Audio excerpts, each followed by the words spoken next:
welcome to the Waypool podcast, Erica. Thanks. Everything's good with you?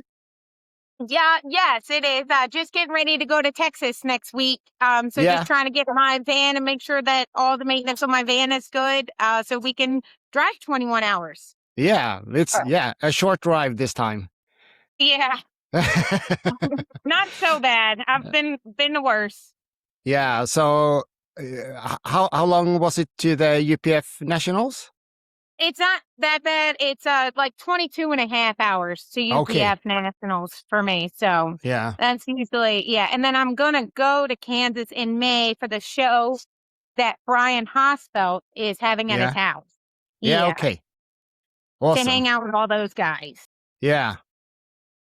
Great. So we jumped straight into it, and the American audience, they know who you are, I presume, but the Europeans might have seen your name, but not much more than that, maybe. So could you introduce yourself for the Europeans? Yes, my name is Erica Noseworthy. I am the owner of Blue Antics Kennels. I breed American Pit Bull Terriers. I breed the UKC show line. And then I also do have some ADBA lines, some weight pool dogs as well. I'm sponsored by Bully Max. And I, just kind of, I'm out there. Yeah. Awesome. And how did you start with dogs? I started with dogs when I was a kid. And actually, when I was a kid, we didn't really have dogs. I know this is going to sound really crazy, but the gentleman that lived down the street from us had dogs. And when I was a kid, I used to walk to his house and play with his dogs. He wasn't married. He was just a single man. He lived down the street from us, and he used to let us play with his dogs. And he used to show us pictures. He had bull mastiffs. He used to show us pictures and videos of people showing his dogs in confirmation. And I said to him one day, Mr. Niles, I said, I want to do that. He said, oh, you can. I'll let you show mine. And I was 8 years old the first time I went into a dog show ring, and he let me show his dog. I showed his bull mastiff to its championship in AKC.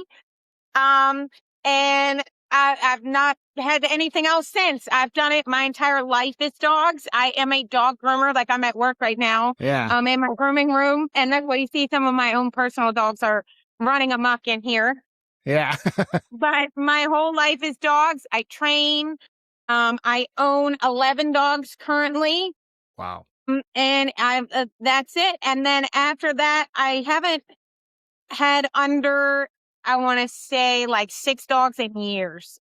He let me show that dog. There was a brief period when I was like 17, 18, where I thought that going and doing drugs and hanging out with friends was funner than dogs. And that only lasted about 2 years. Now I was like, nah, the dogs are funner. Then when I hit about 20, I got back into the dog. So I just took a brief, come here, babe. I just took a brief intermission when I was younger, just because, like I said, I thought it was funner to go do those things, and then quickly realized that it was not. The dogs definitely take up most of my life. So, and even my children do dog stuff. I have 2 daughters. My daughter Hadley actually just got her very own first dog. It's an Australian Shepherd. A good friend of mine that's a breeder gave my daughter the dog to do things with. And then my other daughter, she used to do stuff with the dogs, but she's at that preteen age now where she's like, oh, they're gross. Like, so she'll do stuff because it's fun. Like, if I go to a pool, she'll pull one of my dogs, but she's not real big into it like my younger daughter. Okay. Yeah. Yeah, that sounds like, you have a lot of dogs in your life, at least. I have a lot of dogs. I have a lot of dogs. Yeah. So you started your first own dog. Was that a bull mastiff, or what kind of dog was it? My first own dog was I did shelter dogs at first. So I stopped doing, I used to live with a lady that bred bull mastiffs, because I moved in with her to really learn about dogs. I never really had one of those. And I went to the shelter and I actually got like a pit bull mix. And I just started taking classes with them. I did the bull mastiffs. None of them were ever mine. I did them up until I was like 17. And I just did other people's. I never really owned one. I like bull mastiffs, but they're just not enough get up and go for me. So my first dog, I did start originally with rescues. So I got dogs from animal shelters. And I just did dog sports. So I did like rally obedience, dock diving, barn hunt, and that sort of thing. And then honestly, I had kids. And when I had kids, I was like, it's unsafe to be getting rescues, especially because I was drawn to pit bull type dogs. Um, it was unsafe for me to have them around my young daughters. So I did then acquire dogs from nice breeders, and start my own program. And I've been doing it ever since. Yeah. And I just breed my own dogs now, and they're purpose bred, so I take dogs with drive and dogs with solid temperaments and that sort of thing. And they're safer around my children, and just safer in general, for me. Yeah. And they serve my purpose. So I know that they're going to do what I would like them to do in the end. So that was kind of how I got started with pit bulls, was because I got shelter dogs. Yeah. And then you just kept going, so to speak. And Right. Kept yeah, going. yeah. Was I it the got hooked on the dog UKC? sports, and that was Yeah. it. Yeah. Your first real pit bull, was that a UKC or an Yes. ADBA? My Yeah. first, it was a UKC dogs. Like I said, I have UKC and ADBA dogs. I do not breed them together. No. Because they are different. My UKC dogs, like this is one of my UKC dogs in my lab. My UKC dogs have enough drive. Like a lot of people know me from my big dog Linus that does the wall climbs. He is UKC bred. My UKC dogs are great. It's just they're, with ADBA, there's like a mix of the pedigree. So my UKC dogs do have some Amstaff in the back of the pedigree. And so it's just a little wishy-washy. So honestly, I have two breeding programs. I have an ADBA program and a UKC program because I do love my UKC dogs. My UKC dogs are definitely easier to like live with and deal with.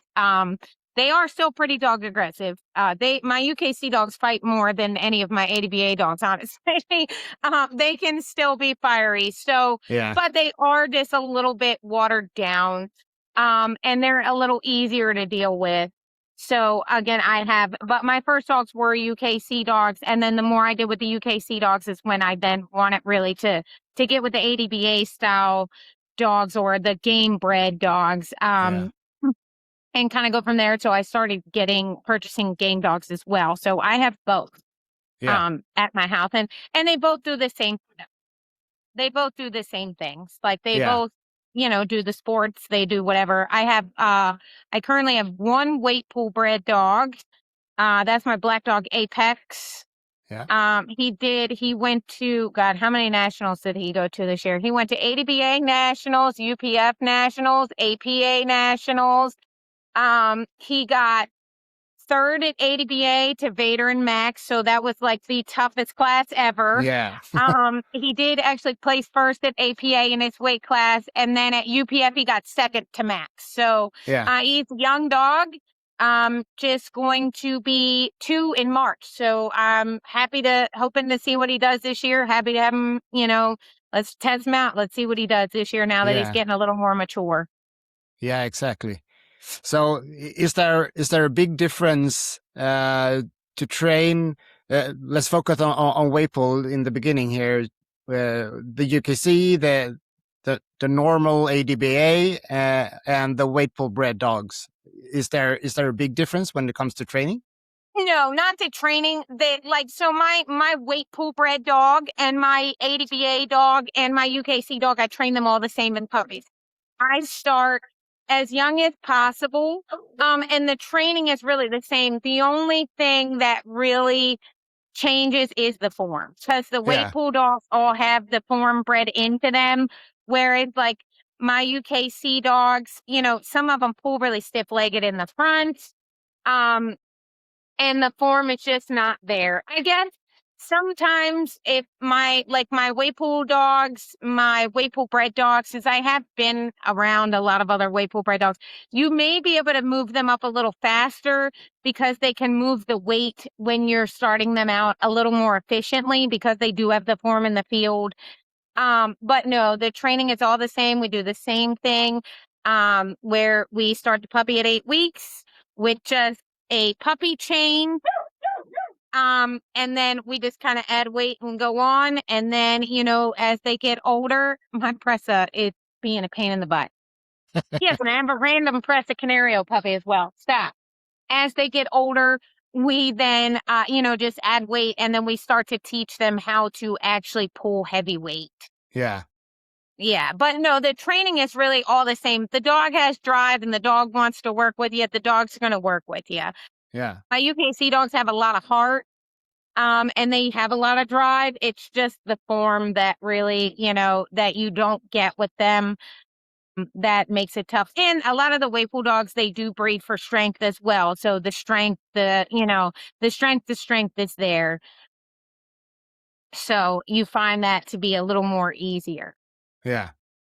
So, but is there any other differences when it comes to training between the three lines, so to speak? Or is it not just really. no? Training is training. I mean, I do the same training with the Pressa, and it's not even the same breed. No. It's pretty much, you have what your kind of method everybody does. I'm sure. Now, I did learn from Emmanuel, and John Martin, so our methods are pretty similar, mine and Emmanuel's.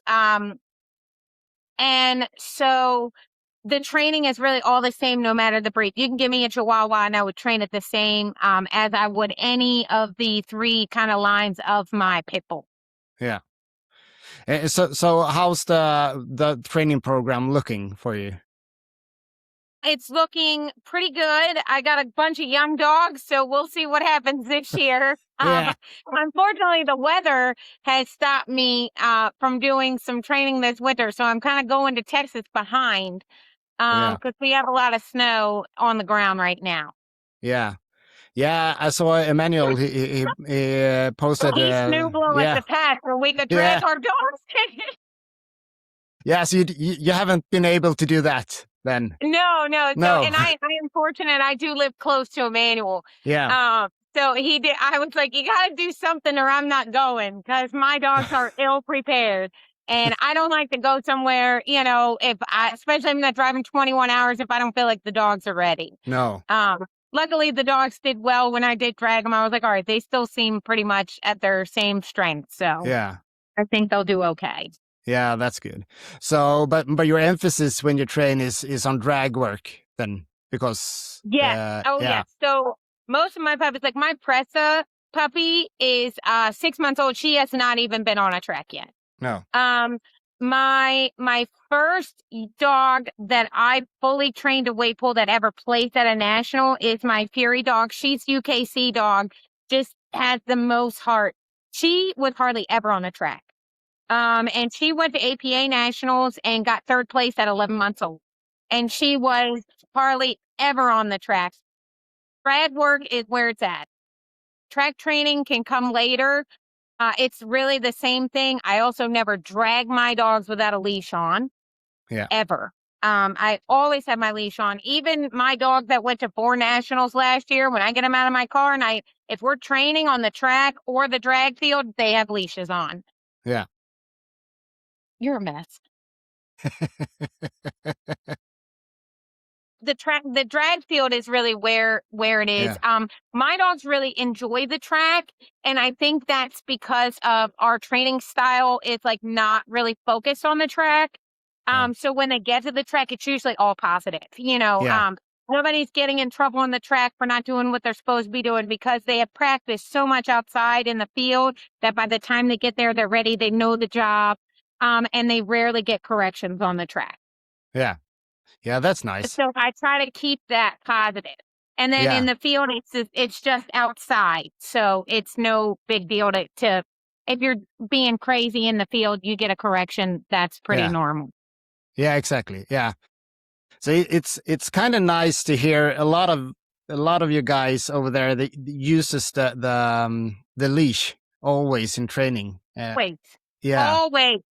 This dog won first place at ADPA National in New Jersey, and when I drag her, she wears a leash. Yeah. Like, I never, why even give, heaven forbid something crazy happen. You know, I live in suburbia, and let's say I'm outside dragging my dogs and a car accident happens on the street that I'm in the field dragging next to, and it's there, you know, and you need to be like, no, work, you know, because that is not your concern. And why let a mistake happen that you then have to turn around and fix? Exactly. Always with the leash. You need to stop. Oh my God. You need to stop. She's about to eat my presser puppy. Yeah. Stop. Come here. But yeah, so always with the leash. Always. Never without the leash. No. The only time now I do my small puppies, so like at 8 weeks, how I normally train them is I take one of my dogs that is pretty much fully trained and competition level. And I do just have the puppy run beside that dog while I drag that dog. And then they learn, oh, this is what we do. And that dog kind of helps me teach them along the way. And then once they kind of figure it out, then they go on the leash and they never come off the leash. But that is truly the only time that we ever drag without a leash on. Yeah. Yeah, nice. So about you got 11 dogs, you said. So 1 Presa and 10 pit bulls. Right. I have 1 Presa and I have 10 pit bulls. Yeah. And you drag them all. No. So a couple of my dogs are retired. I do drag this dog. A couple of my dogs are 8 years old and retired. They're at this point just house pets. Let's see, how many dogs am I dragging right now? I think 5 dogs I'm dragging currently. Dogs, you know, unless this dog isn't even a weight pool dog, it is a top dog, but she has won weight pool nationals. But now I've switched gears with her and she does top dog. So I do still drag her for the fitness aspect. But if they're retired or, you know, I'm just not like Fury's 6 now, she doesn't drag anymore. I do still put them all on the carpet mill or the slat mill. Like last night was my mill day. So I in fact put 11 dogs on mills. I have 3 mills. And obviously like my dogs that are 8 years old, I'm not running them on there for very long. It's really just enough for them. Most of my dogs love the mill, and they scream to get on it. So on my mill days, I put everybody on the mill. Yeah. Yes. So but I'm not dragging all of them. No, absolutely not. I'd be out in the field. I'm already out in the field for hours because I'm dragging rides. Yeah, exactly. It would, you wouldn't be able to work if you should drag all 11. No. So how does a typical training week looks for you? So typically I try to train around the weather. So I try to look at the weather forecast for the week, and my days, if it's going to rain, those become my treadmill days. So then I say, okay, well, it's going to rain Thursday. So I'll drag Wednesday. It's going to rain Thursday. Then I'll give the dogs off on Friday. I do a lot of rest. I don't like to overwork the dogs. Rest is just as important. I am overworked myself and I'm always exhausted. So I do like to give the dogs a break. I am fortunate. I do get to bring my dogs to work with me. So if there's, you know, if anybody, I can keep an eye on them here and make sure that they're doing okay if I need to. But so typically, though, I try to drag 3 days a week and at least treadmill 1 day a week. And then the rest of it is rest. Because they don't need to do, you know, crazy amounts of stuff. As long as you're giving proper time to recuperate, they usually do fine. And then I do vary my drag sessions. So some days I do a lighter drag. Some days I do really heavy. It also depends on what kind of thing I'm looking for in the dog. So honestly, too, I haven't put my dogs on the track in a very long time because it's snow here. So when I go to Texas, I'll kind of see how everybody does. And then kind of change my training plan, like my plans from there. Yeah. And kind of see where everybody's at. My kill shot is very young. He's just a year old. He went to multiple nationals last year, but he just turned a year old in December. He was just old enough to compete at ADBA and UPF nationals.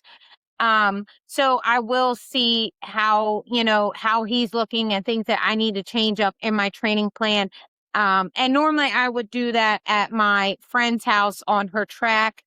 But again, it's just been, our weather has been crazy here. Like we don't normally have this kind of winter here.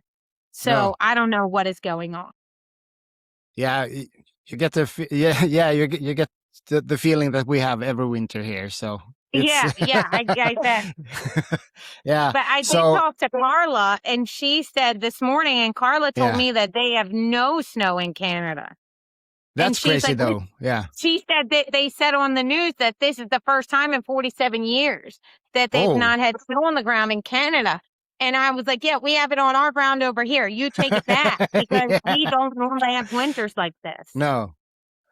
So normally you could train regardless now. Yeah, all winter. Yeah. Yep, all winter. Normally, I do train. Sometimes it gets cold here, but it's not snow. And I just bundle up and go outside and train dogs, and it's usually okay. Yeah. But this year it's ice and snow and all kind of crazy stuff. Yeah. I've seen some pictures from over there. It's crazy this year. But so normally do you train throughout the winter, or do you have a longer rest period after nationals? Nationals, they have a rest period. It depends on where I plan on going. Yeah. Right. So because I'm going to Texas, they do have a rest period after nationals.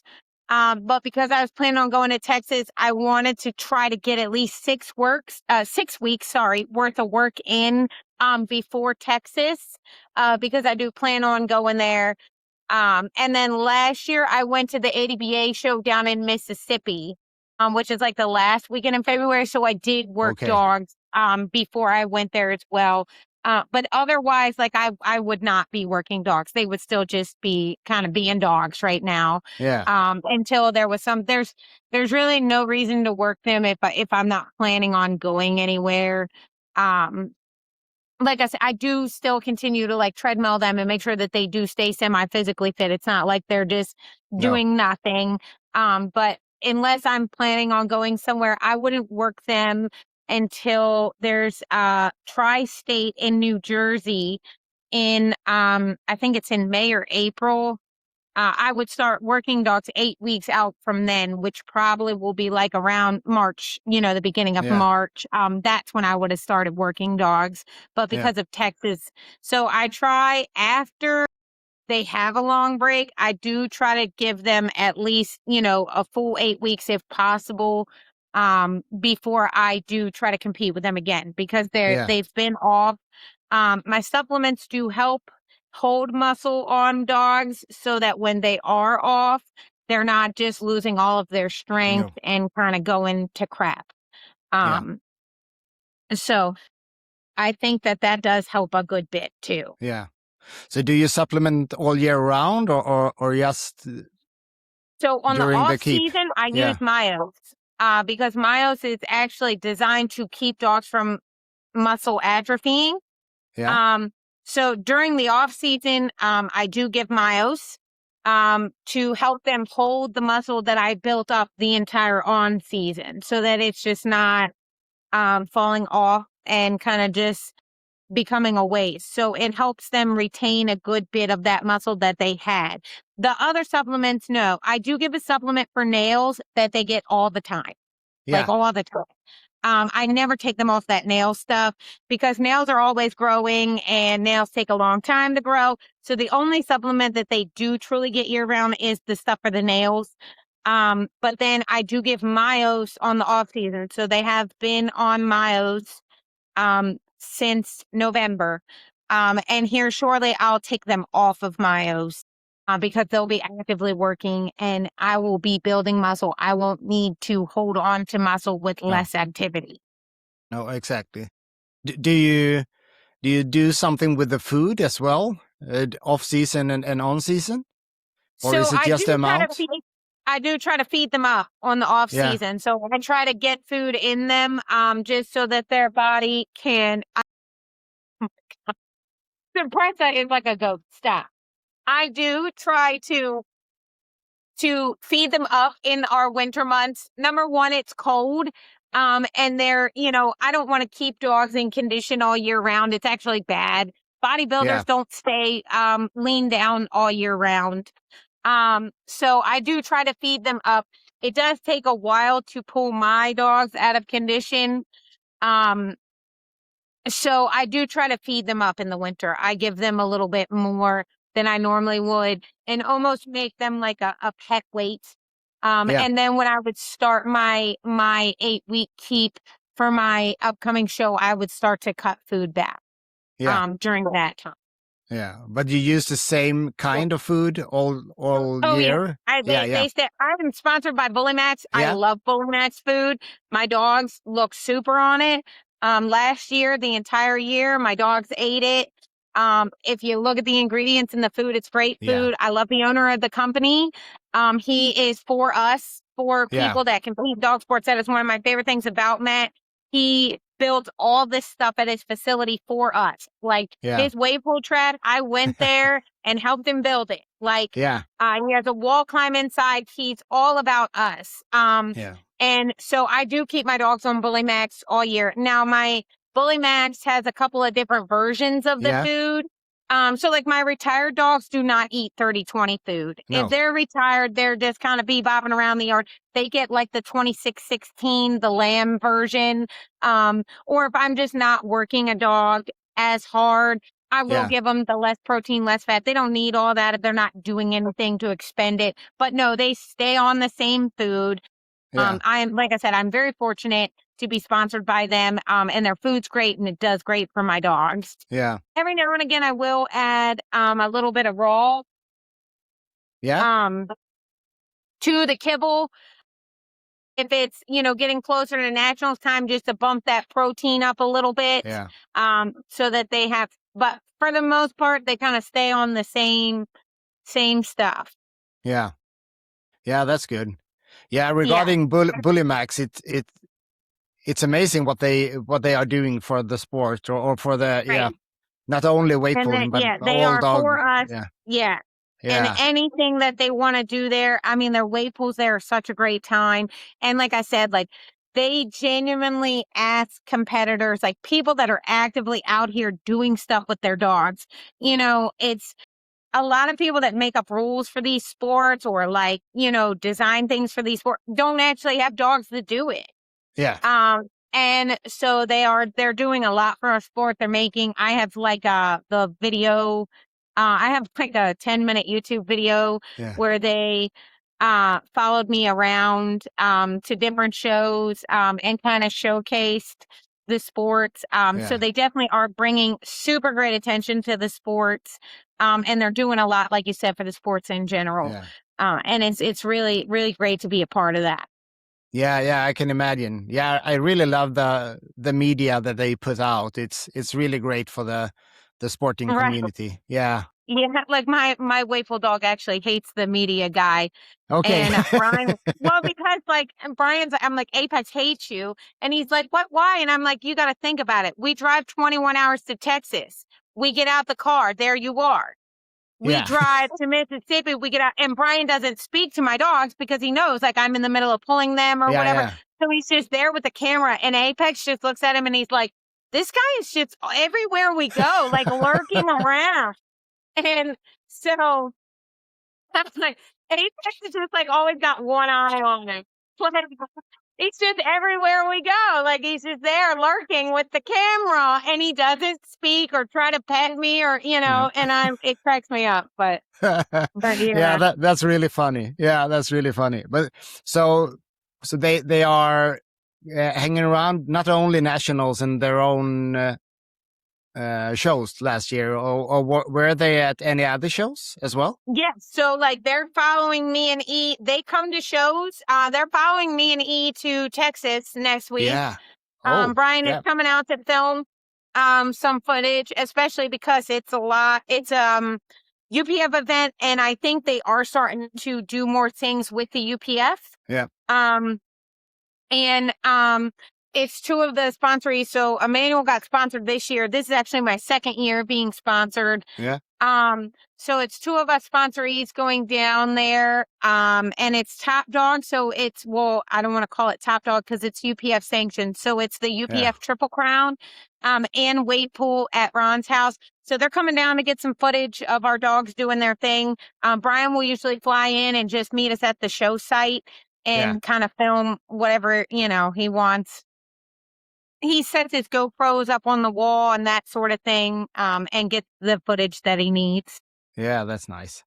Yeah, looking forward to see the results of that. It feels like it's Yeah. going to be a really good show in Texas. I'm really excited to go. It's going to be fun, and I haven't seen everybody, and it's at Ron's house. Yeah, So if nothing else, it's going to be a really fun time, yeah, because yeah. Emmanuel and Ron, oh my God, the two of them together is like, I don't know how we make it through show weekend. And poor Leanne, and oh my God, so funny because I look at her, I'm like, you're a saint, Leanne, you're a saint. And so it's always, it's what it's all it's what it's about. It's about Yeah. going and having fun with people, and your friends, and hanging out and doing stuff with your dogs. And Yeah. we all talk crap, and it's all in good fun. It's all in really good fun, and it's hilarious. So Yeah. I'm really excited to go. It's going to be a lot of fun. Yeah, I can imagine. Yeah. Yeah, so you said you pull with both ADBA and UPF, but you pulled with the APA as well last year. Did, yeah. Yeah. There's not a lot of people doing APA anymore. No. No. So I did go to APA Nationals last year. But honestly, I don't really have them on my radar for this year. No. I'll see if I don't. So ADBA Nationals is really far for me this year. Yeah. Emmanuel's on me trying to tell me I need to go, but it's a 36-hour drive. Yeah. Yeah, it's really That's far. in Salt Lake City this year. Yes, in Utah. Yeah. So I don't know if I want to drive 36 hours by myself. And I don't have any help. Like, no one takes care of my dogs but me. So I literally have 12 crates in my van, and if I go somewhere, I load up all the dogs and I go. Yeah. And I don't leave my dogs. So I don't know if I want to drive. So that makes it hard, though, to have like a road buddy, somebody to share the driving with, because my van is filled up with my own dogs. Yeah.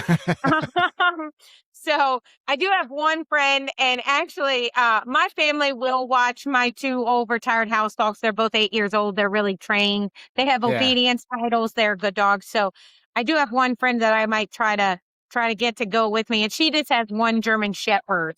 So I'm going to see if she wants to go, and I'll just leave two of my dogs home, and she could bring her Shepherd, and then we can drive the 36 hours.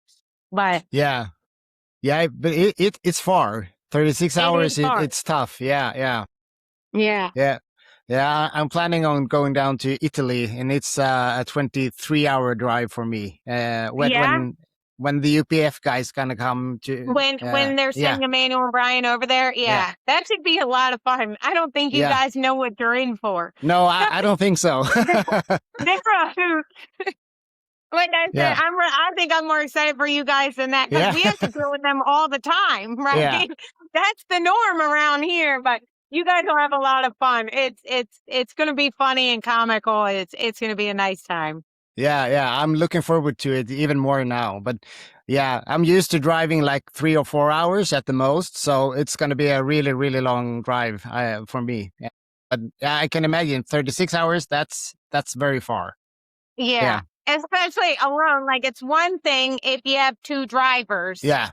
To change on and off of, but as a single driver, it's definitely hard. So I'm gonna see how it all pans out. Stop! You're gonna knock the phone down. No. The Prince of Puppy is, of course, on some other stuff. So, Yeah. but yes, I'll see how that kind of pans Yeah. out this year. And if I don't make it to ADBA, I will probably go to APA. So what I'll do is I'll make Yeah. sure that my dog is APA qualified, because they do have to qualify for APA nationals. They have to have at least 5 pools. UPF, we did have to qualify, but then Brian usually does buy-ins, which Yeah. is so easy. I like buy-ins, especially because you never know what could happen in life. And like last year, I wasn't really planning on going to UPF. And then my friend Dan was like, all right, let's go, let's do it. And so again, like your plans change, and it Yeah. is nice that I wasn't like running around trying to qualify dogs to go to UPF nationals. Yeah. So I do like the buy-in factor, but I may go to APA if I'm not up to driving to ADBA in Utah. Yeah. Yeah. But I have pulled with all 3. I pull UKC as well. It's Yeah. not fun. They have a weight cap. Oh, they do.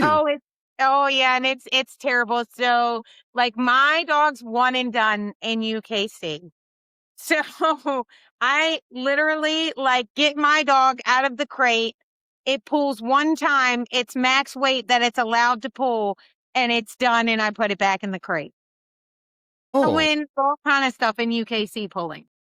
so yeah, I got a little. Yeah, that sounds crazy. So And kids to how? work on. No, it sounds really bad actually. Yeah. So So like on how? rails, Yeah. on rails. So they have an A division and a B division. And let's say it's on rails. Yeah. On rails, your dog's maximum weight it's allowed to pull is 65%. Oh, Yeah. that's So yeah. I bring bang.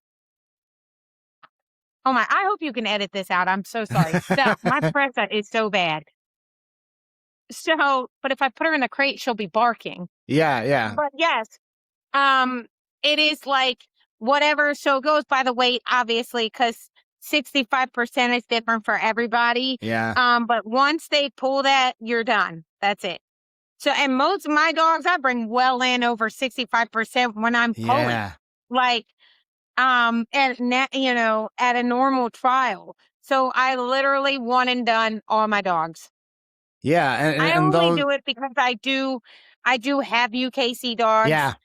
So I have a bunch of UKC titles on my Yeah. dog. So I do it for that.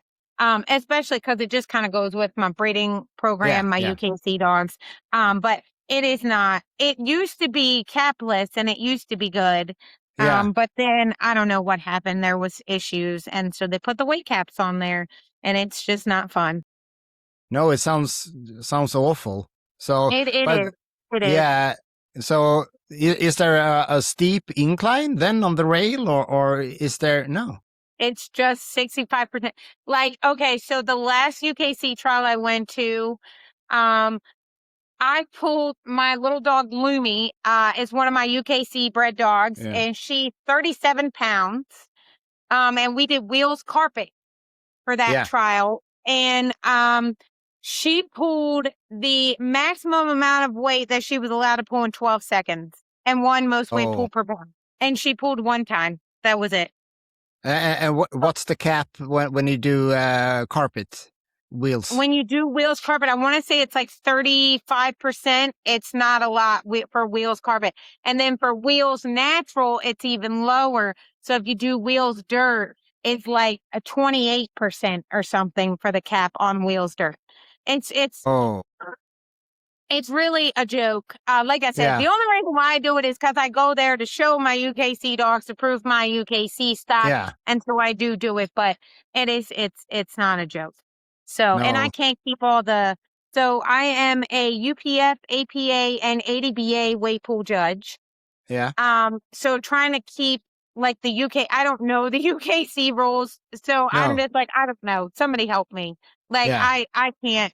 I'm more worried about this stuff, not the UKC stuff. So, but yes, I am a judge for a lot of organizations, and I Yeah. don't understand why they do anything that they do, but I guess it works for them. Yeah. Yeah. But yeah, it sounds crazy, but yeah, as you said, if it works for them, then they That's can be yeah. happy with that. Yeah. So when it comes to, it's interesting that you are a judge in 3 different organizations. So Yep. the rules are kind of similar. Right. Yeah. But is that, what's the biggest difference in your mind between the rule sets? So the biggest difference, UPF did just start welcoming a foul.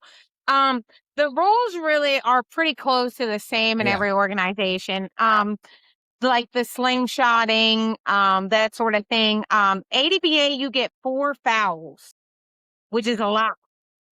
And then APA, you get none. Yeah. And then UPF, they did just actually start allowing a foul. I think it was last year. So, and then keeping up with all the rules and making sure that you're right. Also, the ADBA, the track lengths are different, and that sort of thing. But as far as the weight classes, to me, my favorite weight classes are UPF. It makes it very simple, right? If the dog has a 2 in front of it, it's in the 20-pound class. ADBA is 35, 45. So just really kind of keeping track of your weight classes. And that's not even a judge, honestly. That's as a competitor, because when you're going from ADBA national to UPF national, you got 2 weeks to cut 5 pounds on the dog because you were trying to be in a certain class in one venue and another class in another. Yeah. We're trying to gain 5 pounds in a couple of weeks. So there's really not a huge difference in a lot of the rules. Like I said, especially for the competitors, it's genuinely pretty much close to the same. It's other than your fouls and just a couple of things. It's really close to the same though. So what's you're allowed 2 handlers.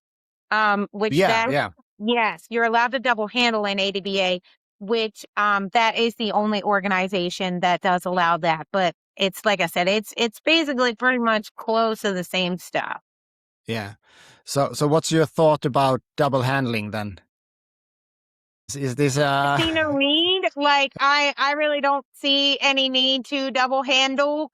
My dog could give a crap less about somebody else because it's my dog. Yeah. Look at this dog. It adores me. It does not care. These 2 dogs are wrestling on the floor and this dog is can I help you? And I'm sorry, but the dogs don't hear. I swear to God, even when I'm up there yelling work and clapping my hands, they're not really paying attention. They're just kind of doing their thing. I could take it or leave the double handling. The only thing you really need double handling in is the top dog stuff. It does. So the triple crown or the top dog stuff, so your wall climb, your treadmill, that sort of thing, you might need 2 handlers for that. It does kind of make your life easier, but weight pull, you don't need 2 handlers. But if you want 2 people yelling at your dog to work, that is really your cup of tea. It's not bothering me. No. If somebody's calling your dog's name from the sidelines, let's get real. I really don't think that that's making that dog work any harder or not harder. A person 20 feet away calling his name, I know my dog really does not care. My mom, my kids could stand at the end of the track. I do like the ADBA double handling when my kids pull ADBA. Because a lot of times, my dogs will try to get one over on my girls because they're younger. So I'll just walk up and I'm just standing there. I don't even say anything. I'm just standing there just to help my girls out though. But that's really the only thing. And again, I mean, I don't see the need to have 2 people yelling at my dog, yelling at your dog. I really don't think the dog is paying attention but to one of you. So I could take it or leave it, honestly. I don't have a problem with it. But I don't really see a need for it. No, that's my thought about it as well, actually. So, and when it comes to the fouls, I'm not sure about what I feel about this, because we have 0 fouls in the Nordics here, and I know in Europe it's a little bit different. So what's your thought about the difference between fouls or not, or many fouls or few fouls? Okay, So I have certain dogs that I use fouls on. Yeah. Okay. My one dog, yikes, she can be a little shy. And so this is the difference, I guess, in truly knowing the dog that you're pulling. So I pull multiple dogs, but I tell you, I know each one of them, very well. And, so I have had it where I've had one of my dogs, yikes, and I do use the fouls on her, simply because she gets like a little stage fright sometimes when you first hook her up. Normally, I do not allow that sort of thing. Like normally when I hook my dogs up, they go. But she is a little soft in the mind. She's not my best dog. Um, the kids pull her a lot though. But I will say sometimes too, the dogs just get so pumped up and they get kind of taken back by the environment or the venue or whatever.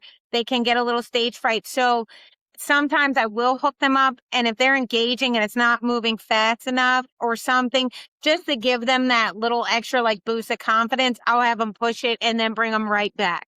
Yeah. If it again though, that depends on the dog. Like if this dog gets hooked up to something and it's not moving, I'm just gonna have them push it and she's just out, because if she didn't get it moving the first time, it's not gonna move. And then like my weight pull line dog, it's very rare that I foul him. And so I could really honestly take it or leave it. I don't think you need fouls. The only dogs that I truly use the fouls on are my dogs that I call like my not so great dogs. My dogs that are a little softer, that really aren't the best at weight pull. I do tend to use the fouls on them, so that'll go to show you. My dogs, like I said, like this dog, my weight pull bred dog, those dogs I typically do not. If I have to have somebody push the cart, it's because they're not going to get the weight. And I'm not going to continue to put my dog on a weight that it's not going to get. I'm definitely not going to continue. So if I ask them to push it and my dog worked for a very long time and now my dog is tired, I'm definitely not going to put my dog back on that weight, because if they didn't get it the first time, they're certainly not going to get it the second time now after they tried to get it and now they're really tired. And if they were truly working and they didn't move it, but they were giving it their all, then push it. Let them have that reward. There's no need to bring them back up. Like if they tried their best, they tried. Like, see the need to continue to take a dog back up to a weight that I really don't think it's going to get. Especially not, like I said, especially not after they're tired. They're definitely not going to get that weight then. No, that sounds wise.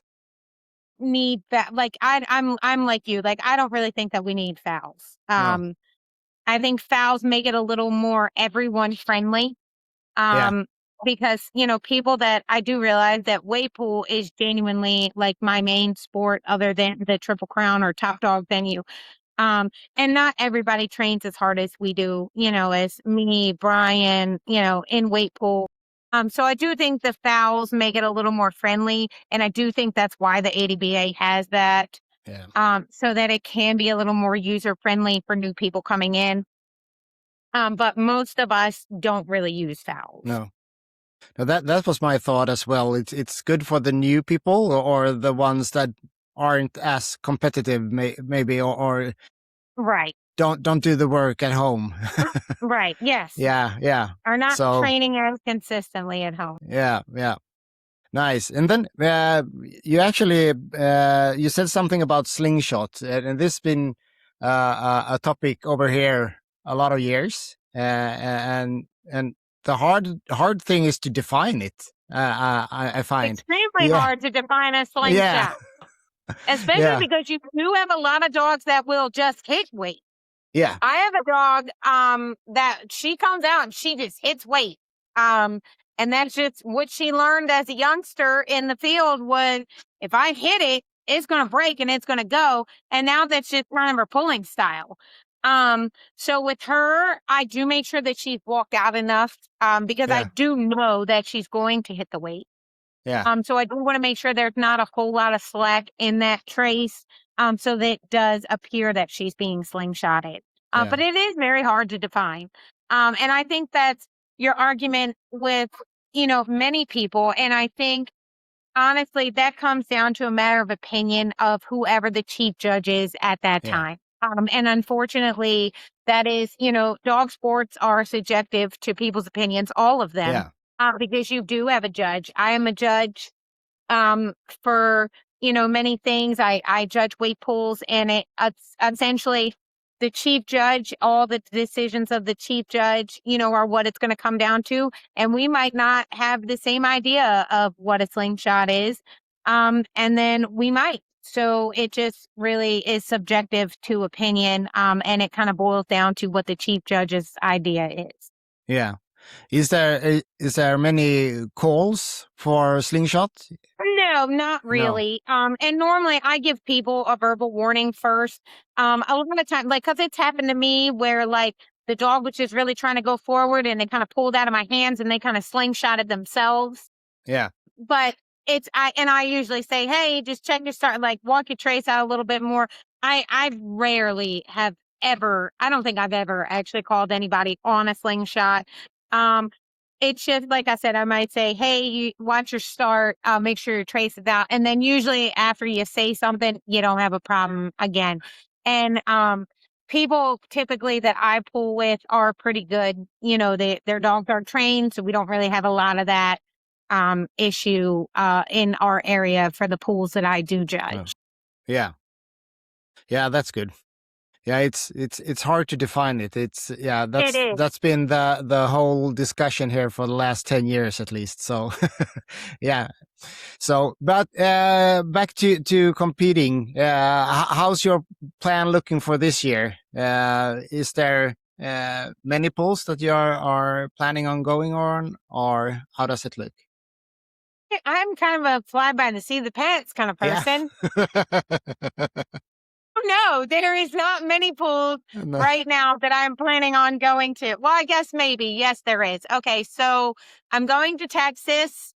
And then there will be an ADBA show in New Jersey in May or April. New Jersey that show is very close to my house. It's like an hour drive. So I will go there. It's 2-way pools and confirmation as well. And then I will go to Kansas in May for the Hausfeld's pool at their house. I'm really excited about that because it's going to be a really good time. It's at the Hausfeld's. They have a Memorial Day cookout and all the bells and whistles. It should be really fun. And then one of my absolute favorite shows is the Empire State Dog Show in New York. I just love that club and the crowd of people that's up there. I always have a great time. So there's no confirmation there. It's an ADBA show, but they have 3 weight pools and 3 top dog athletic events. And that's actually not that far from me either. It's only like a 5-hour drive. Yeah. And it's up in upstate New York. So, and it's on, like private property. It's actually on somebody's private property. So like it's a great time. It's a great show site. It's a very close knit group of people. I truly enjoy that show a lot. And I will be going there. So they usually have it in June and in August. So I do plan on going to both of those. Yeah. It's a super fun show. Yeah, that's nice. And then that's really it. If something else pops up, I do know that me and Emmanuel were talking about having some UPF pools. At our friend, we were going to talk to our friend Rachel about having some UPF pools at her house, on her track. That way we didn't have to get his track out and set it up. Hers is already up and on a concrete pad in her yard, and I'm sure she won't have any problem with that. So maybe just hosting a couple of little small, just kind of tune up pools, just kind of to see where the dogs are. And then it's nationals. We should be having Bully Max pools at the Bully Max facility. It is tricky to coordinate that because they do like all the sponsorees and the owner and everybody's schedule needs to match up to do that. So it does take a while for us to get that on the calendar. Last year we had one in April. So I'm thinking maybe again, they'll have one in April. I got to talk to the owner, Matt, and everybody about what dates are looking like. But like I said, that's really it. I kind of fly by the seat of my pants though. Like if there's something that I see, I'll go. Yeah. Like if I'm like, oh, I'm not doing anything this weekend. If I feel like my dogs are up to par, I'll go. Like Yeah. I have no problem. I love traveling. I love, just going and seeing people. Um, and it's funny because like you see people on the internet and you're like, oh God, their dogs are so good. And then you get there and then they're like, oh, your dogs are so good. Cause Yeah. everybody Yeah. just sees everybody on Facebook. Yeah. So like I said, if there's something that I see that it's, not a heinous drive, I might end up going. Um, and I do try to travel to shows where people that I know, like I like to go to shows where Emmanuel's going, because I am a girl and I travel with my 10-year-old daughter a lot. And so like if me and Hadley break down, I know he's somewhere close because he Yeah. left from the state. You know what I'm saying? So, because he left from the same area. Yeah. So a lot of times he could talk me into go places. Just because if he's close by or somebody that I know, is Yeah. traveling in that same direction, I do know that I'm more willing to do that. Yeah. Yeah, that sounds like a great way to do it. Is there a big difference when it comes to community between the different organizations, or Oh do you yeah. choose? Yeah, Oh yeah, yeah. okay, There is a huge difference yeah, when it comes to community. The only organization that has a good community is UPF. yeah, UPF Nationals is one of the funnest places that you could ever be. I love UPF Nationals. It is so fun. It is a great group of people. Um, ADBA is not horrendous because you get a lot of the UPF people there. But you also get some other people. And so it can be kind of like a mixed bag, ADBA. Um, APA, I don't know. I don't really um full APA. Like I went to nationals last year. But that's the first time I've been to APA nationals in like 5 years. So I can't even really speak on their community. It seemed like they had a nice community. I really yeah, wasn't part of it. Um, yeah, because I had not been in a while. So there was a lot of faces that I did not know. yeah, But like I said, I do know that UPF is fun. I mean, and it yeah, really is just it's so great. We have a yeah, lot of fun there. And then ADBA, I wouldn't say there is really a community there. Because like I said, you have pretty much everybody that comes to ADBA. From whatever community that they're in, we all that's kind of like the center point there. Um, and so it's not bad, but it's just like a lot of things happening at once at ADBA. But UPF is if you hump her, you will stop humping her. You're going to be in trouble. Um, but so but UPF is definitely like a great sense of community. Carla, I don't know if you've had the privilege of speaking with her. She no, is not yet. super. Oh my God, I love Carla. She messaged me today. She's like, "We're going to Texas next week. I can't wait to see you." Because and she lives in Canada, Yeah, and so like she's just so great. She runs a lot of the Triple Crown stuff for UPF. And she's just, your number one fan. A lot of people at UPF are honestly your number one fan, and it is just a good sense of family, and that sort of thing at UPF. Like I said, I don't want to say bad things about no, APA because I hadn't been in a while, and again, it was a lot of faces that I really didn't know. APA has changed a lot over the past few years. Um, and so I just didn't know a lot of people. Not like when I went to UPF, I knew everybody. yeah, And then ADBA is just like a weird Mod Podge of people yeah, that kind of come together. yeah. It's So yeah.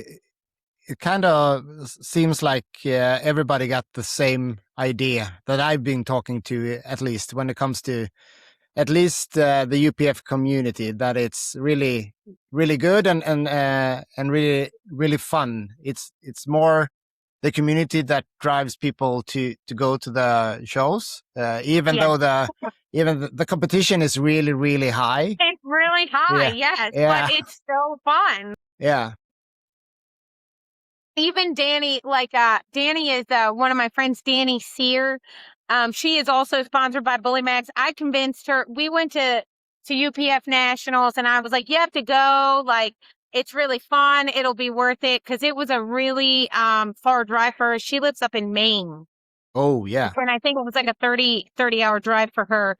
And she was like, "We're not gonna do anything, but I'm gonna go." And she loved every minute of it. And she wasn't like, not to knock Danny, but she wasn't super competitive. But it was a great time, like you said, and she was like, "Oh no, I'm definitely going back next year," because she had such a good time. It's definitely, you're sliding down. It's definitely the kind of community that that it brings people around. It's so fun and so great. And I met a bunch of new people that were just fabulous. And like I say, you have Carla and Brian, who, they're really just about whatever makes you happy. And like I'll call Brian up and I'll say, "Hey, I'm gonna have a pool. Am I allowed to do this?" He's like, "Yeah, Erica, that's fine." Um, and if I want to have one on Friday night and then, for people to qualify, he really is easy guy to work with. Not really barking down anybody's tree and like causing a problem. And same thing with Carla. She's so great to work with for the wall climb stuff.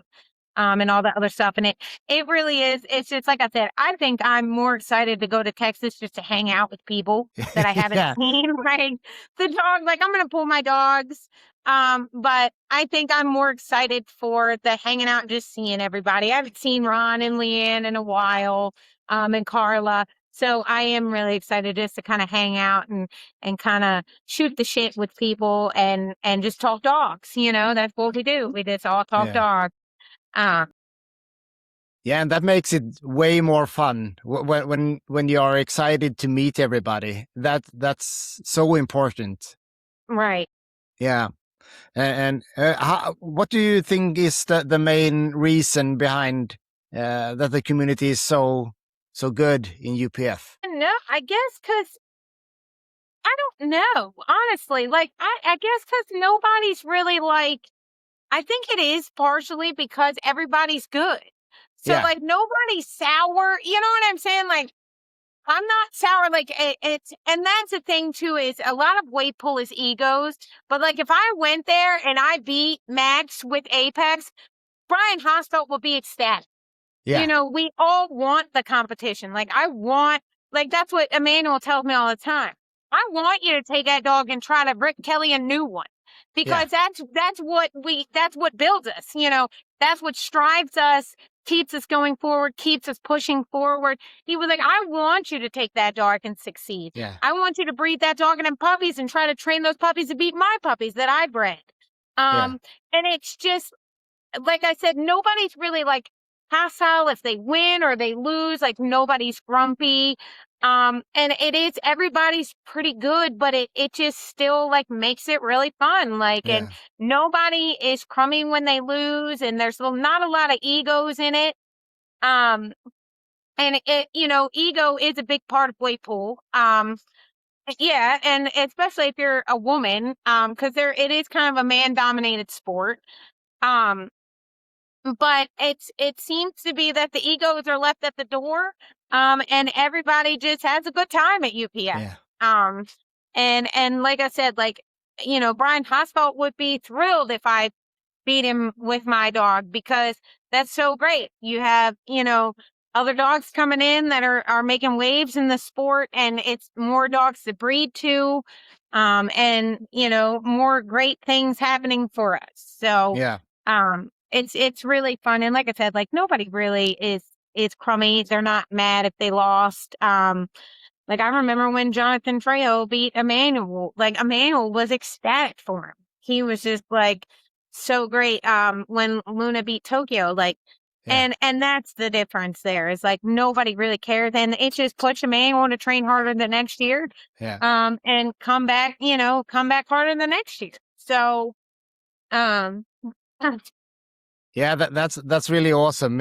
You could think that it should be the other way around because everybody's so good that there should be a Right, lot of but big egos. Yeah, but it's the opposite. It's it is really kind of, and I interesting. think that's why it is, because Yeah. everybody's good, so nobody really cares. Like, No. I don't really care. Like, I got second place to Max. Well, that dog is a hell of a dog. Yeah. And my dog is a little older than my dog.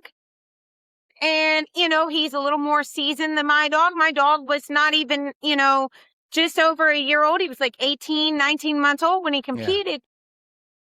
And Max is a hell of a dog, but I'm going to make it my goal to try to beat Max. And Yeah. if I do, they'll be ecstatic. And like you said, like, I didn't mind losing to him. Cause I know it's a hell of a dog. That's Yeah. the thing. Like, I know it's a hell of a dog. I know Brian puts in the work with that dog. And so it's really a joy to lose to something, and then, like I said, it just takes me home and drives my training more, to try to come back and beat him next year. I don't Yeah. know that I'm going to be able to get him in Texas because I haven't really had the time to drag my dogs like I normally would, but we'll see No. how it goes. Yeah. Yeah, but it's yeah, I think the thing is that it's easier to lose to a good dog than it is Yeah. to the other way Then to around. feel defeated. Yeah. Yeah, that's really, really nice. Yeah, so if I should travel over and go to a nationals, it should be the UPF It should, nationals. yes, most Yeah. definitely. And make sure you come the Friday night before, because we will all be in the hotel parking lot Oh, grilling and eating food at like 10 p.m. Um, nice.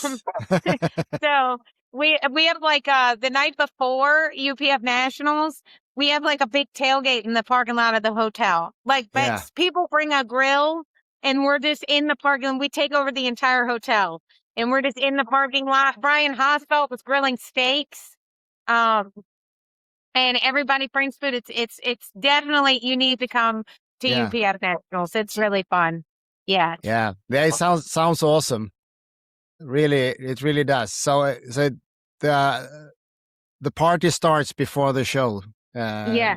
Yeah. Yeah, that's really nice. I had a question here, but it slipped away. Give me a second. Yeah. So when it comes to the dog's age and in which age do you think they are peaking when it comes to the weight pulling? I say it depends on the sex of the dog and the particular dog. Yeah. So females mature physically, mentally, everything faster than males. Yeah. In my opinion. My males, I would say that the males are peaking right around 3. Females are peaking probably like between 1 and 2. Yeah. Yes. Not to say that they can't go on and have a great long career after 1 and 2. But I think what I like to do is I like to kind of peak my girls, trying to have them win as much as they can, and then they go away for breeding. Yeah. So if they're going to do that, so like I said, usually you can get a really good season out of a female between 1 and 2. Ideally for me, I would have this season at right when they turn 1, kind of be their first season out, and then have their second season through their second birthday, and then at 3, I would look at breeding that girl. So try to get as much as you can done at that time. It is a little harder for your females because you have heat cycles Yeah. that you're kind of working around. And then you do want to stop pulling them or stop, doing stuff with them so that they can be bred. Yeah. Males, they take a little bit longer, but you don't have to worry about heat cycles. And they, you could still breed a male and then pull them at nationals in a month. So, Yeah. I think that really just depends. I will say this. So my apex dog is about to be 2, and every day I see him becoming more and more coming into himself, Yeah. coming into his own, kind of getting bigger kahunas about stuff, even just life in general. And then same thing. So like my game bred dog Killshot. He just turned a year old in December, and the same thing, like every day I see him just kind of coming into his own more. And it's kind of just a waiting game. Whereas this dog at a year old, she was pretty sure of herself and like ready to rock. Yeah. At a year old, her and her sister went to Texas. They placed in a huge class at nationals when we went to AWA nationals in Texas. I think it was 23. Yeah. And at a year old, she placed in her class. She placed in her class in a top class. Yeah. I lost to Miss Nicole of Two Bit Kennels. Oh. Right. So like I can't be upset about that. No. It was actually Miss Nicole, my dog Fury, and then my dog Yikes that placed in the class. It was first, second, and third. So I'm not mad that I lost to Miss Nicole. She's been doing it longer than I've been alive. Yeah. Yeah. But so like I said, just with the females, I feel like they are I always say too, like with my female dogs, it's a very business-like relationship. I actually prefer female dogs over male dogs. I really don't care for male dogs. Um, because with females, they are a little more serious. Yeah. There is a little less room for error with girls because they are more serious. So like they're gonna take corrections and mistakes that you make as a handler a little more serious, where males are a Yeah. little more doofy and just more willing to let things go. Yeah. But I actually do prefer these. They're very business-like, my girl dogs. So they're just like, all right, got it. And they mature so much quicker than my males, and really are ready to like really be thrown to the wolves at a younger age, and Yeah. more of a serious dog at a younger age than my male dogs. Yeah. So again, I think that like priming for dogs, it comes down to, sex for me. Are they a male or a female?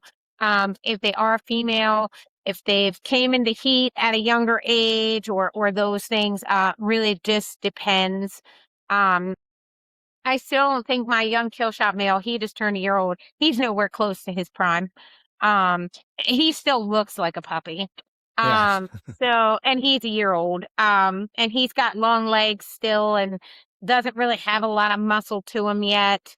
So I definitely think that is, if for males, it's a little longer. So I would say for my prime for my boys is probably like 3.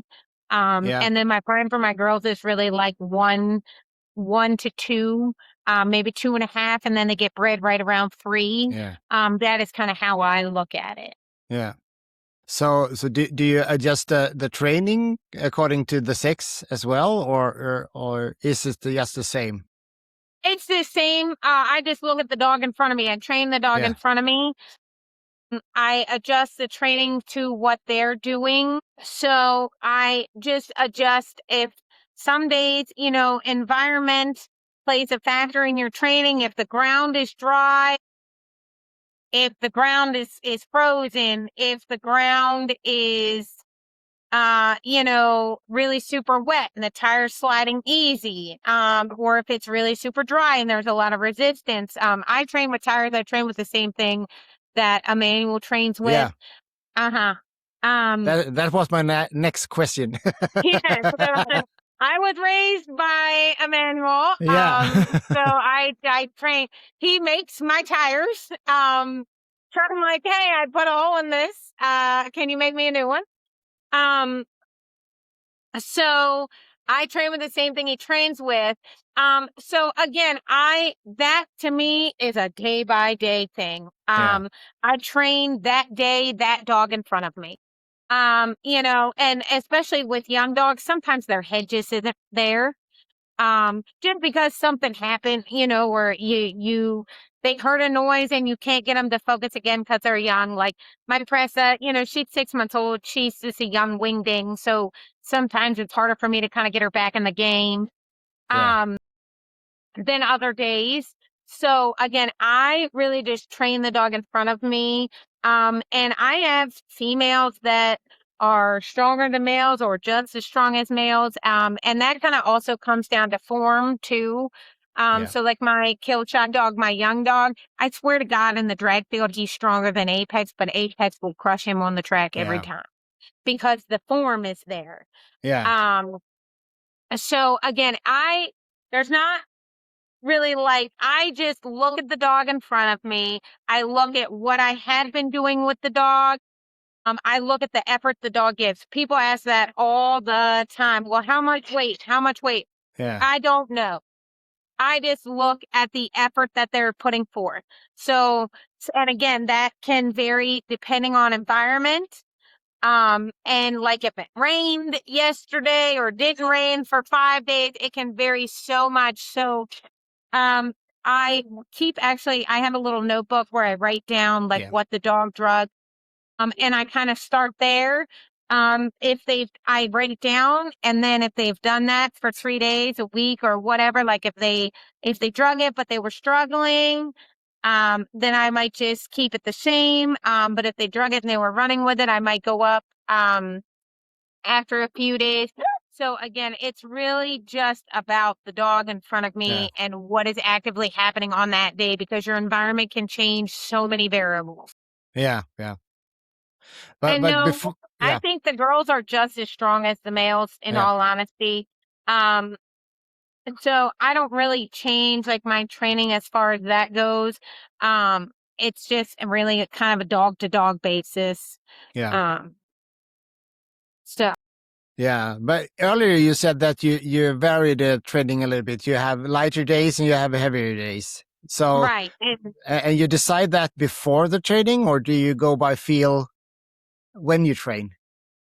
If it's going to be light or heavy? I normally do it before. So normally I know when I go to the field I'm going to do heavy. Okay, so for instance, right now, because of the snow, I only have a small section of grass that I can drag in. So I'm only doing heavy. Yeah. Um, and I can't do any light days because I can't go with a light weight for a long time because I don't have Yeah. enough grass because it's covered in ice. So I'm doing my treadmill more than I normally would for my cardio or for my light days. Um, but normally it just depends. So, I've been putting a lot of pressure on the dogs then, because I have been dragging heavier because I don't have a big plowed area. Um, it kind of just goes like when we come back from Texas, I'll probably do a lot of light drags just to kind of pull some of that pressure back off the dogs. Yeah. Um, but normally it depends on where I'm going. Like if I have nowhere to go for a couple of weeks, and for instance, like when I first started dragging, when I came off of the break, I did a lot of lighter drags, just to kind of get their body back in physical shape. I did a lot of lighter, longer drags just to kind of get their mind back in and get them in better physical shape. And then once they got back in physical shape, then I started to switch over to do a lot of like the heavy, like powerlifting, bulk Yeah. muscle, moving the weight drags once they were back into a decent shape, after the break. And then, like I said, too, it depends on, the mental status of the dog. If you drag hard a lot, like if I drag heavy weight a lot, they tend to be like, well, that's not fun. No. It's really hard. And I don't want to shut my dogs down. I have a great bond with my dogs. My dogs love me. And so especially with young dogs, you can put a lot of pressure on young dogs and you can break them. Yeah. So you can, just pull some of that pressure off by just doing lighter, shorter cardio drags, Yeah. not shorter, longer, lighter, longer Longer. Yeah. cardio drags, and kind of pull some of that pressure off and have it be a little easier and a little less on them. Yeah.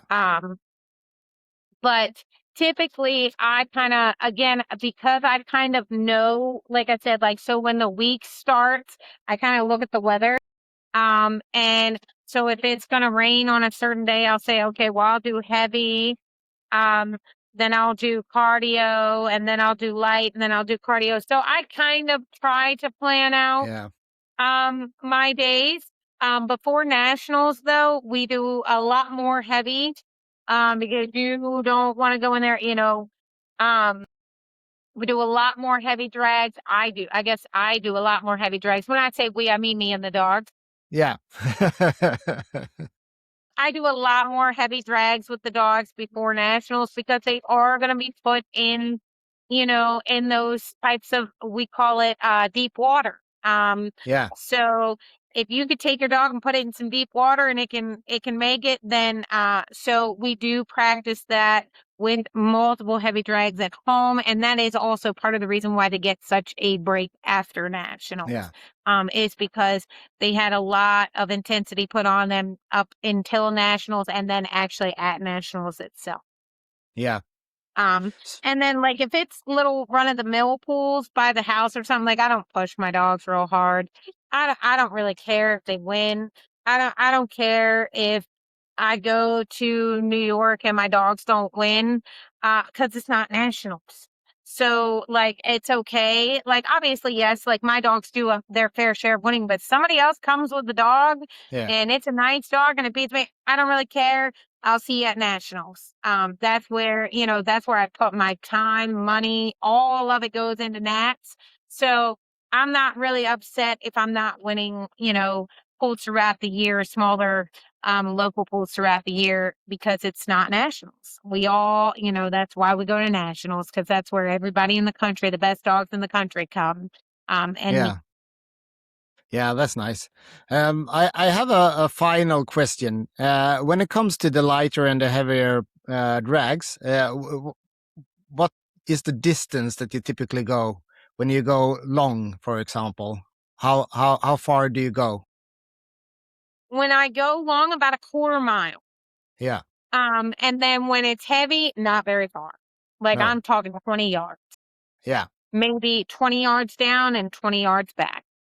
But I'm also talking a lot of weight that the dog is like in full on form, and 20 yards might even be too much. It might even be Yeah. 10, honestly.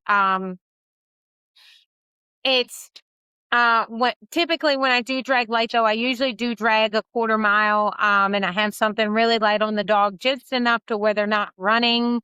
But they're not in form. They're kind of, would kind of start to get in form, but not really in form. They're just kind of not running as fast as they could, but it's slowing them down a little bit. Yeah. Um, and they can move pretty quickly with the weight in full.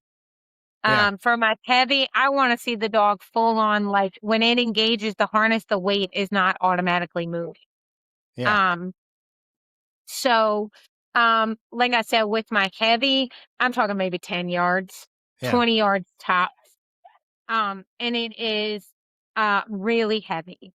And then, we just stop the dog, give him a break, give him a chance to breathe, and then start him up again until we get, and then also, I might, if I say that I'm dragging it 20 yards and then I look at the dog and the dog's been working his butt off for the past Yeah. 10, I'm like, well, screw that plan. We're turning around and going back. You got your workout. Again, a Yeah. lot of it all boils down to knowing your dogs, um, and just training the dog in front of you. I Yeah. can go in somewhere with a plan all I want. My plan might be, all right, I'm going to do heavy. I'm going to drag the dogs 20 yards. And then I get there and the ground is drier than hell. And I'm like, well, I'm not going 20 yards. So again, it all, Yeah. a lot of it is just training the dog in front of you, and doing what works best for your dog. Um, and just kind of playing that by ear and seeing how it goes.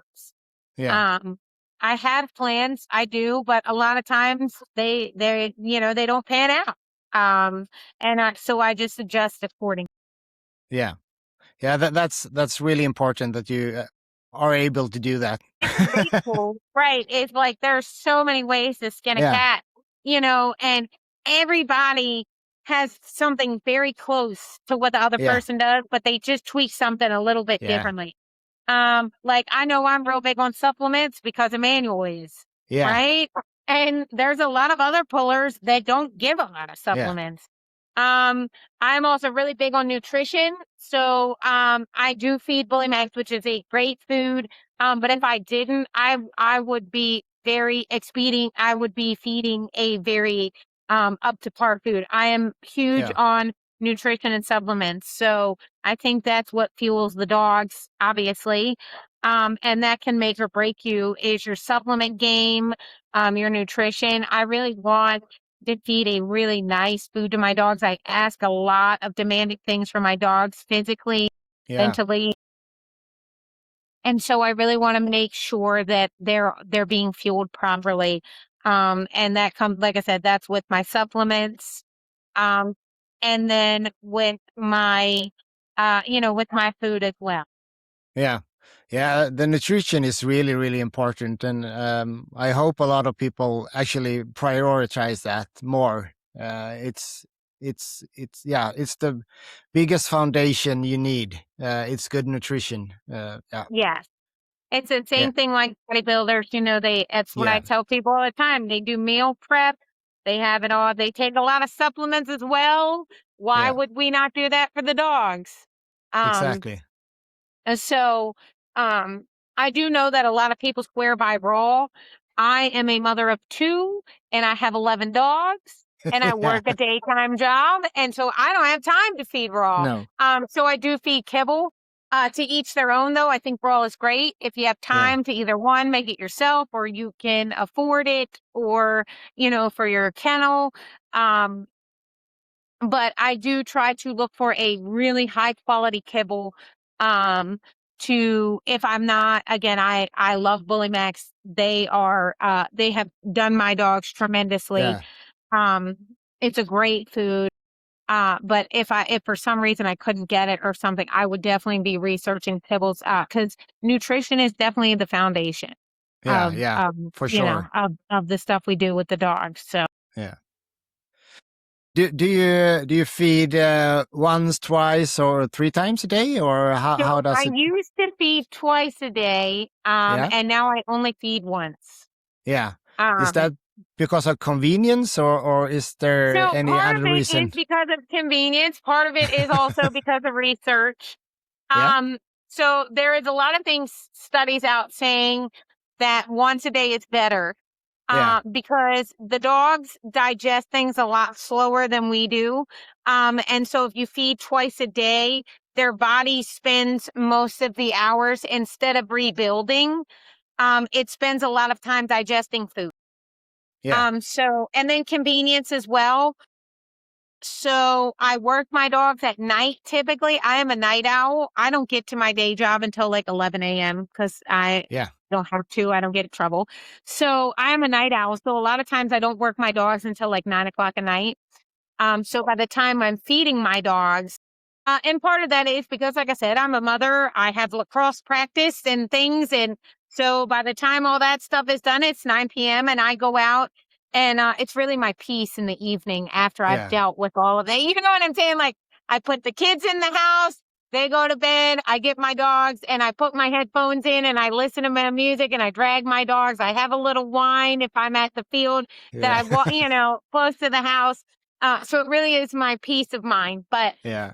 um, and part of it is convenience. So I like to give the supplements very shortly after they have worked out. Yeah. And so it is much easier to just feed them at once. And then, like I said, there is a lot of studies saying that feeding them twice a day, um, it's less beneficial than feeding them once a day, that, their digestive tracts are not meant to eat multiple meals in a day, which is true. Yeah. Wolves don't, not that dogs are super similar to wolves, but um, they don't eat multiple small meals in a day like a human would. They usually get an object of prey, eat it, and then they're done. And then, like I said, too, I had some dogs with like some digestive things going on, and some skin allergies. And I did a lot of studying, and a lot of things said because the immune system and the digestive tract go hand in hand in the dogs, that a lot of times the immune system can't work because it's too busy digesting multiple meals of food. Yeah. And then, like I said, it is also out of convenience. At this point now, it's really out of convenience. I make one meal for the dogs. I put all of their supplements in their food, and then that's it. And they're done. And I give it all after their workout. So all the extra vitamins, creatine, whatever, they are on is all going into their system while their blood is still kind of pumping and their muscles are still in that pump from the workout they just did. And so I do like that. Yeah, that sounds like a good idea to do it like that. Yeah. Do you use any like hot dogs or have high value treats when you train, or When they're puppies? Only when they're puppies. For puppies, yeah. So my trained it off like this dog does not get food when she works. When they are puppies, yes.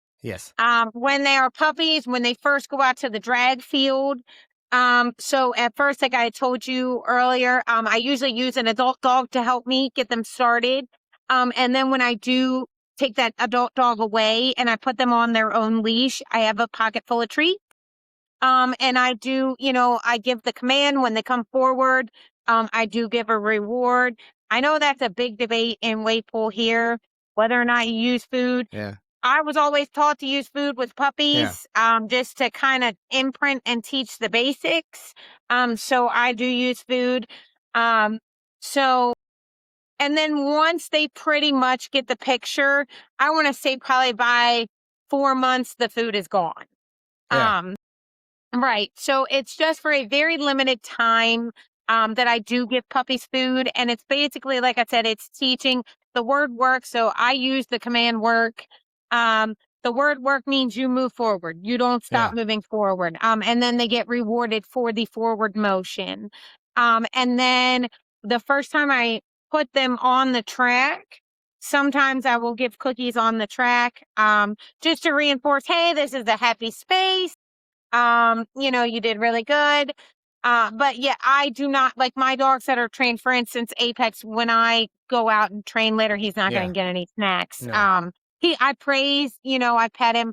I don't really like if they're panting that hard. I don't like to feed them a lot of like food because they'll throw up. Puppies, you're never working that hard. To where they're panting and they're going to throw up cookies. Like you're never going to put a bunch of weight on a puppy. So you don't usually have that issue, but like Apex, I don't really, or even Killshot, like they're out there, they're huffing and puffing. I don't really want to feed food to them, during that time. So I don't typically treat my adults, just the real young one. Yeah. And then at the same time, they get their food afterwards, after the workout. So they have kind of a delayed, their reward. So they know, and they're not stupid. Dogs are not stupid. They know, oh, we worked and we come back in and we eat, and so they know. And, like I said, it just makes giving them all the supplements and stuff too. So like a lot of my dogs, especially, a lot of us feed our dogs like a high pro food or, a high calorie food. So when I was feeding dogs twice a day, like I was feeding like a cup in the morning and then like a half a cup at night because in total, that's all they're getting. Like my 37-pound dog, she gets a cup and a quarter of food. So it was getting kind of hard to, after she worked out, to give her all of her like supplements, like all this powder in a quarter cup of kibble. So it just made it easier just to feed everybody at once. And then, like you said, it's kind of their reward. They know the routine. They know we go to the field, we work, then we come in, we get put up in our crates and we get fed. And then we go outside to potty and then it's bedtime. We go outside for a quick potty and then it's bedtime. Yeah, that's a nice evening routine for them. Right. Yeah. Awesome.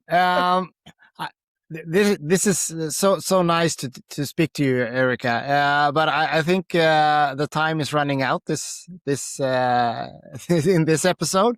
But I ask all your Americans the same thing. In the end, is there anything you want to say to the European audience, and especially the Scandinavian audience, because they are the most of the listeners over here?